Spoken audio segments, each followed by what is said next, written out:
Bienvenue au cœur du numérique avec la série de podcasts Génération IT proposée par SCC France. Dans cette série, nous allons plonger au cœur d'Internet, de la data, des piratages, du rôle des femmes dans ce monde de technologie et d'avenir. Nous interrogerons des experts qui livreront leurs problématiques, les défis relevés et ceux qui les attendent. Bref, si vous possédez un smartphone ou un ordinateur, ce podcast est fait pour vous. Notre sujet du jour, le piratage informatique et plus particulièrement les ransomware. Ouvrir sa boîte mail et y trouver un message de menace. Chercher ses dossiers et ne plus les retrouver. Constater la panique qui s'étend en soi et autour de soi dans l'entreprise ou même à la maison, à mesure que le diagnostic de piratage informatique s'impose. On sait tous imaginer ce scénario catastrophe. Beaucoup même l'ont déjà vécu. Les chiffres sont sans appel et en constante augmentation. On estime qu'il faut moins de 3 minutes pour pirater un nouvel objet connecté. 65 vols de données personnelles sont opérés chaque seconde en France. Chaque année, le nombre de demandes d'assistance sur la plateforme gouvernementale française double à minima. Du côté des professionnels privés comme publics, les hôpitaux, les communes, les attaques par rançongiciel sont devenues la principale menace. Bref, comment s'en prémunir? Comment minimiser la casse? Comment prévoir l'évolution des ransomware? Notre journaliste Sarah Barouk est partie à la rencontre de Régis Daven et de Sébastien Hurst, piliers de l'équipe sécurité informatique chez SCC France, pour qu'ils nous expliquent leur quotidien au cœur du hacking.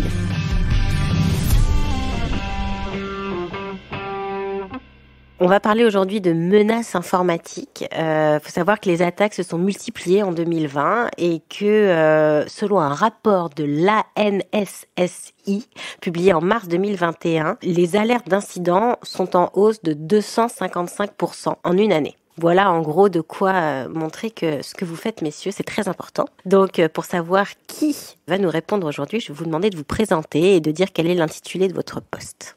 Bonjour, donc Régis Daven, SCC, donc je suis en charge chez SCC d'une business unit infrastructure où on gère l'ensemble des besoins clients, qu'elles soient dans le data center ou dans le cloud.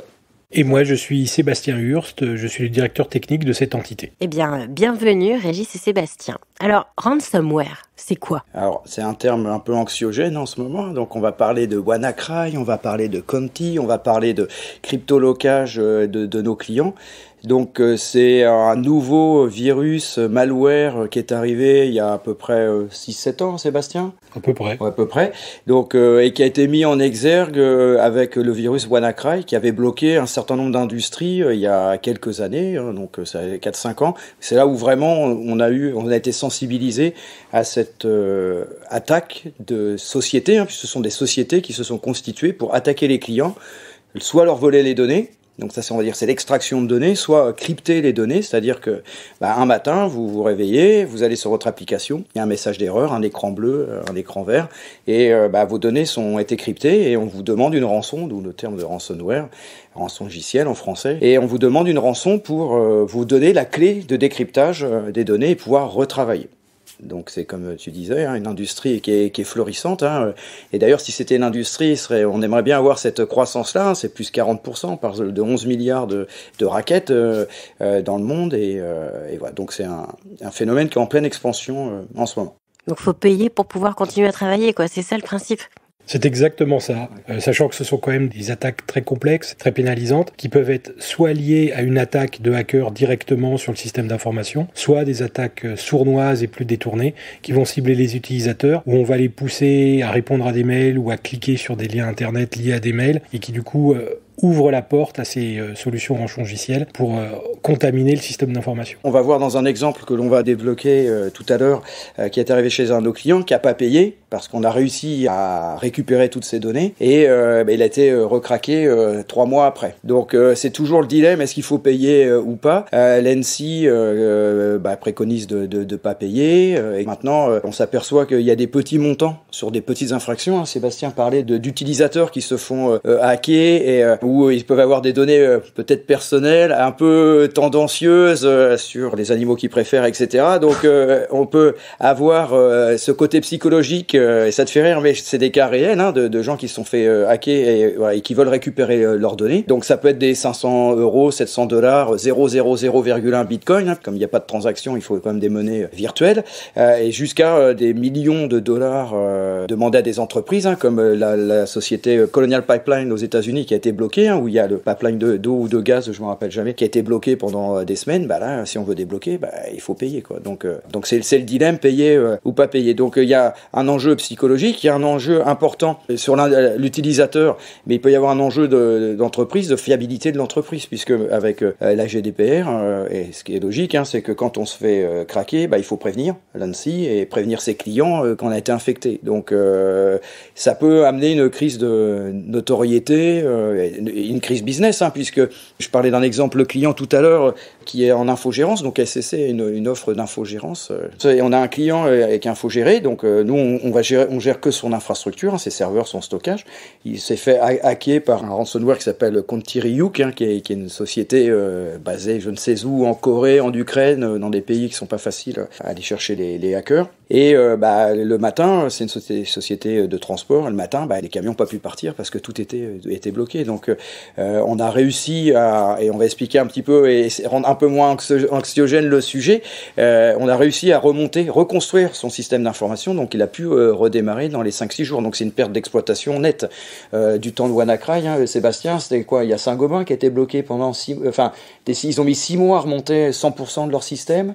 Renault qui a été bloqué, donc c'est des millions et des millions d'euros. Quelles sont en général les conséquences économiques et surtout, j'ai envie de dire, psychologiques, parce que c'est un point qu'on n'aborde pas forcément beaucoup pour les entreprises visées et leurs employés? Oui, sur des systèmes en plus qui avaient tendance à tourner d'un système à un autre, et comme on n'avait pas encore de vraies bonnes pratiques établies en entreprise côté sécurité pour traiter ce type d'agression, eh bien on remontait les systèmes qui de coup étaient partiellement corrompus, qui recorrompaient ce qu'on avait déjà commencé à remettre en l'état, et c'était effectivement très difficile. On gardait l'attaque pendant très longtemps, on mettait un temps important à s'en débarrasser définitivement. Donc c'est des choses qu'on essaye maintenant de réduire. On parlait d'impact économique, on le voit tous, c'est des pertes d'activité sèches directement liées au business des entreprises qui sont visées. Et en termes psychologiques, c'est quand même souvent un petit peu un drame. Et pour les gens qui doivent agir dessus, puisque souvent ils sont pas très bien préparés sur le sujet. Donc du coup, ils sont obligés d'être en mode réactif. Rien n'a été vraiment prévu au préalable pour traiter ce type de soucis. Et ils sont obligés, on le verra peut-être un petit peu après, de se baser sur des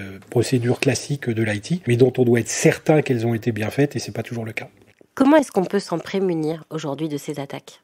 Alors, on s'en prémunit par des bonnes pratiques. Elles existent depuis maintenant assez longtemps et elles existent depuis longtemps en entreprise, au moins en partie. D'abord, ça va être tout ce qui va être mis en place d'antivirus et de pare-feu, et surtout de conserver des mises à jour le plus actuelles possible. Donc non seulement on doit avoir mis en place la sécurité périmétrique ad hoc, mais on doit surtout vérifier le bon état en termes de montée de version de ces solutions de sécurité. On doit absolument être capable de vérifier les mots de passe. On doit mettre en place des politiques de mots de passe robuste. On a vécu des choses assez dramatiques, l'exemple dont parlait Régis tout à l'heure. La première attaque, elle s'est produite parce que les hackers ont découvert ce qu'on appelle le mot de passe d'administrateur domaine. Donc en fait, le mot de passe qui permet de contrôler tout ce qui se passe dans l'environnement Windows. Et en fait, le mot de passe, c'était le nom de l'entreprise avec l'année en cours. Donc c'est sûr qu'ils ont dû mettre au moins 10 minutes pour craquer le mot de passe.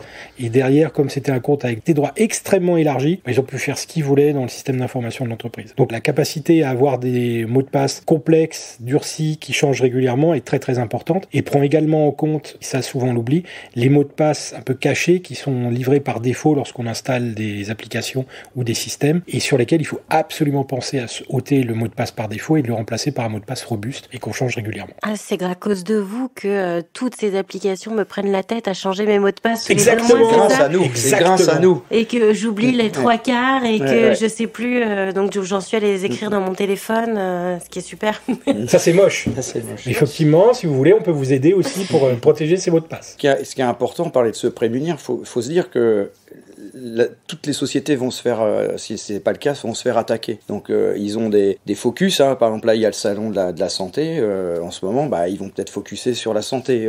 Il y a Roland Garros, ils vont focuser sur Roland Garros. Donc en fait ils regardent la presse, voir un peu ce qui se passe en termes d'événements dans les pays, et après ils font des attaques massives. C'est quand même très très bien organisé, puisqu'on parle de ransomware as a service. Donc on va dire n'importe qui veut nuire ou avoir une activité de business le week-end peut aller télécharger ces logiciels-là et pouvoir, contre une modique somme, infecter, faire des cibles chez des clients pour aller attaquer, crypto-loquer et rançonner. Et puis sur le nombre, il y en a quelques-uns qui vont payer, donc ça peut être fructueux. Attends, que j'essaie de comprendre. Tu veux dire qu'il y a à disposition des logiciels infectants? Ouais.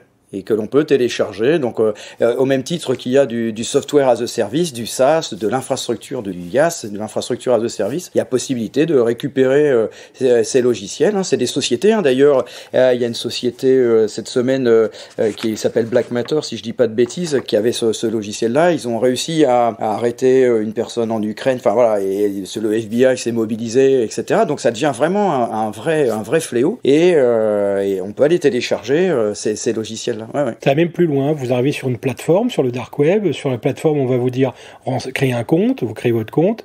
Ils vont vous demander quelles options vous souhaitez. Je veux utiliser tel type d'action. Je veux utiliser tel type de trojan. Je veux utiliser de quelles informations disposez-vous pour qu'on puisse affiner le choix. Ou voulez-vous une aide au choix de la solution pour pouvoir faire du rançon logiciel? Voulez-vous qu'on s'occupe du paiement de la rançon?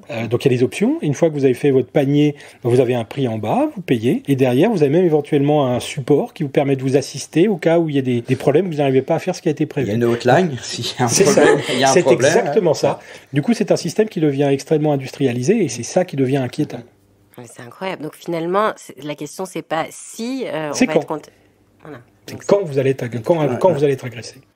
Bon, alors, vu que ça a l'air d'être obligatoire, comment on réagit en cas de contamination? Donc on a dit tout ce qui est firewall, la politique de firewall hyper stricte, la gestion de mots de passe. On invite nos clients à regarder s'il n'y a pas un compte admin qui traîne sur sa machine, puisque c'est les mots de base qui sont souvent livrés et ils sont pas retirés. Donc un intrus peut aller voir, il va taper admin avec un A majuscule ou pas.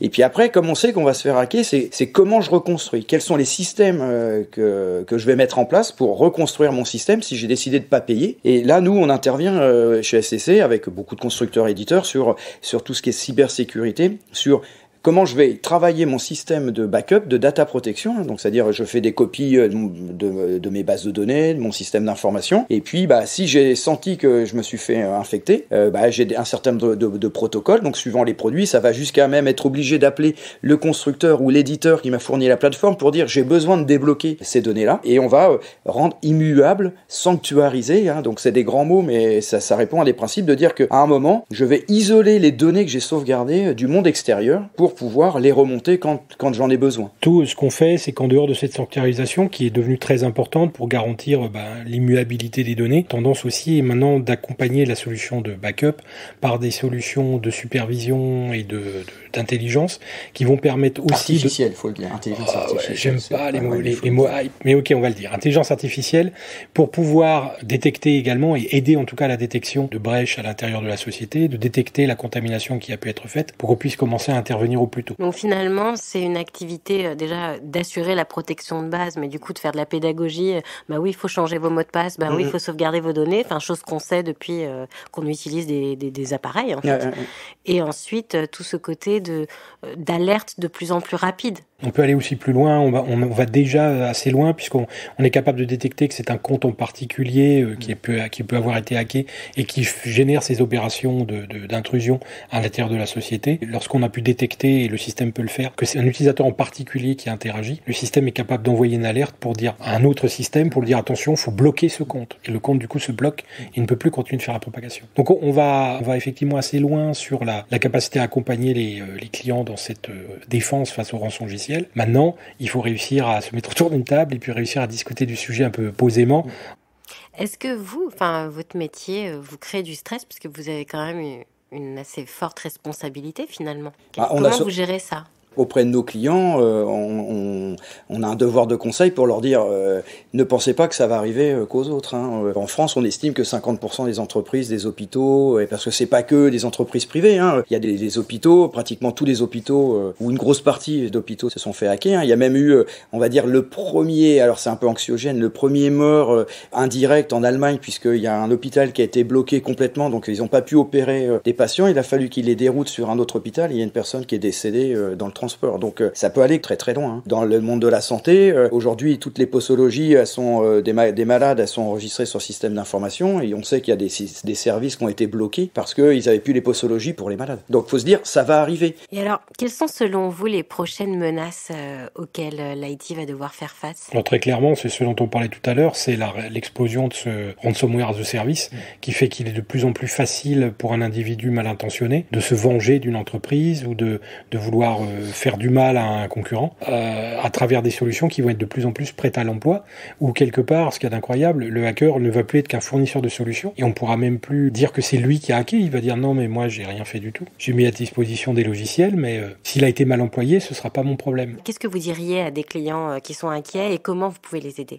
Déjà, nous, comme disait Sébastien tout à l'heure, il y a une phase amont autour de la sécurité. Donc on a une BU sécurité composée d'une 30aine de personnes qui accompagnent nos clients à renforcer le système d'information, à le rendre le plus sûr possible avec les technologies de firewalling, etc. Et après, nos entités Hybrid IT Solutions, dont j'ai la responsabilité et Sébastien travaille, on a une équipe de 50 avant-vente qui vont accompagner nos clients à justement mettre en place les systèmes de backup pour pouvoir reconstruire le système d'information. Donc on est vraiment l'une des rares sociétés en France où on va pouvoir être en amont face aux défis classiques et en aval sur la restauration des systèmes d'information avec les principaux constructeurs, comme on aime à dire, en haut à droite du cadran magique du Gartner, et pour pouvoir accompagner les clients sur cette sanctuarisation et sur toute la partie backup de leur système d'information, qu'ils soient dans le cloud et on-premise. Et là, par exemple, moi, je me suis fait... moi, je filme maintenant moi-même mes notes de frais parce que j'ai trouvé qu'il avait son mot de passe Toto Juju qu'il a changé il y a 4 jours. Mais bon, maintenant c'est bon. Et par exemple, moi, je me suis fait harponné par une boîte qui est allée dans ma messagerie. On a fait un événement à la Fédération française de rugby à Marcoussis où on a un kick-off avec toute l'équipe. Je reçois une facture de la Fédération française de rugby. Tiens, je dis c'est bizarre, pourquoi je reçois une facture ? Je clique dessus et là, je fais c'est bizarre. Bon. Puis mon PC, je trouve bloqué. Et en fait, c'est la DSI qui avait détecté que c'était un phishing et ils ont bloqué le système d'information. Donc après, ils m'ont dit, tu aurais dû faire attention dans l'adresse du mail, c'était au Niger ou etc. J'ai dit j'ai pas été voir dedans. Donc en fait, il faut être vigilant. Il faut que tout le monde soit vigilant. Pour dire que même en tant que directeur technique, donc on dit directeur technique, il sait tout, il fait attention. Il y a 1 an et demi, j'ai aussi appuyé sur un lien où j'aurais pas dû appuyer. C'était un mail qui ressemblait à un mail interne et j'ai fait une mise à jour de mon mot de passe en appuyant sur le lien, ce que je ne fais jamais. Ce jour-là, je l'ai fait et une fois que je l'ai fait, je me suis dit d'habitude tu regardes quand même le mail de plus près. Je regarde, la vache, je regarde l'adresse, c'était pas une bonne, c'était un phishing. Et donc tout de suite, j'ai changé mes mots de passe internes de l'entreprise. J'ai alerté la DSI qui m'a dit on est au courant, on a vu qu'il y avait une attaque de phishing, t'es pas le premier à nous appeler. Ça a été traité. Mon mot de passe n'a pas été spécialement attaqué puisque je l'ai changé 15 secondes après, enfin peut-être 3 minutes après que j'ai renvoyé le phishing. Et donc ça s'est bien passé. Et donc faut se dire qu'on peut se faire prendre, ça peut arriver et ça arrive je pense à tout le monde. Faut juste penser à prévenir immédiatement sa DSI et derrière la DSI doit mettre en place un certain nombre de bonnes pratiques, ce sur quoi on peut aider notamment sur la partie sécu et sur la partie sauvegarde. Mais vraiment, il faut dédramatiser le sujet. On va se faire attaquer d'une façon ou d'une autre. Il faut juste savoir réagir et ne pas hésiter à le faire. Très bien. Merci beaucoup parce que je pensais vraiment qu'on allait employer des mots que j'allais pas comprendre. Je me sens pas complètement bête. Donc c'est que vous avez bien fait votre boulot. Merci. Merci à toi. Merci. Cet épisode vous a été proposé par SCC France.